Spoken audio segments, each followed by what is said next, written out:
Friends, welcome to TN. நான் உங்கள் Uma. So இன்றைக்கி நம்ம டிஎன்பிஎஸ்சி எக்ஸாமில் கேட்ட ஒரு காலம் மற்றும் வேலை இருக்கு இல்லையா, ஸோ அந்த டாப்பிக்லேருந்து ஒரு சம் பார்க்க போகிறோம். ஸோ ரொம்ப ரொம்ப முக்கியமான சம், ஈஸியாக ஷார்ட்கட்டில் எப்படி போடலாம் அப்படிங்கிறத பார்க்கலாம். ஸோ கொஸ்டின் என்ன சொல்லியிருக்காங்க அப்படின்னா, ஏபி ரெண்டு பேரும் சேர்ந்து வேலை செஞ்சாங்க அப்படின்னா அதை 20 நாளில் முடிக்கலாம்.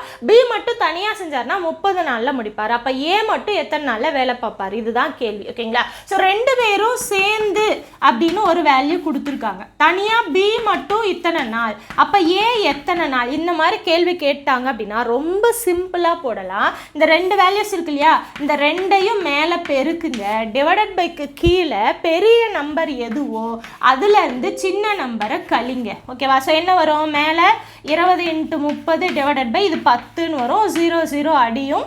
ஸோ 60 அப்படிங்கிறது தான் ஆன்சர். ஓகேவா? ரெண்டு பேரும் சேர்ந்து தனியாக ஒருத்தவங்க அப்போ இன்னொருத்தவங்க எவ்வளோன்னு கேட்டாங்க, அப்படி கேட்டால் மட்டும் ரெண்டையும் மேலே பெருக்குங்க, டிவைடட் பைக்கு கீழே பெருசுலேருந்து சின்னதாக கழிச்சிருங்க.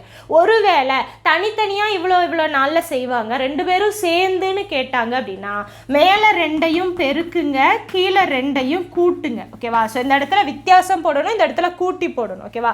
ரெண்டு பேரும் தனித்தனியாக கொடுத்துட்டு ரெண்டு பேரும் சேர்ந்துன்னு கேள்வி கேட்டாங்கன்னா மேலே ரெண்டையும் பெருக்குங்க, கீழே ரெண்டையும் கூட்டுங்க, சிம்பிளிஃபை பண்ணிங்கன்னா ஆன்சர். புரியுதுங்களா?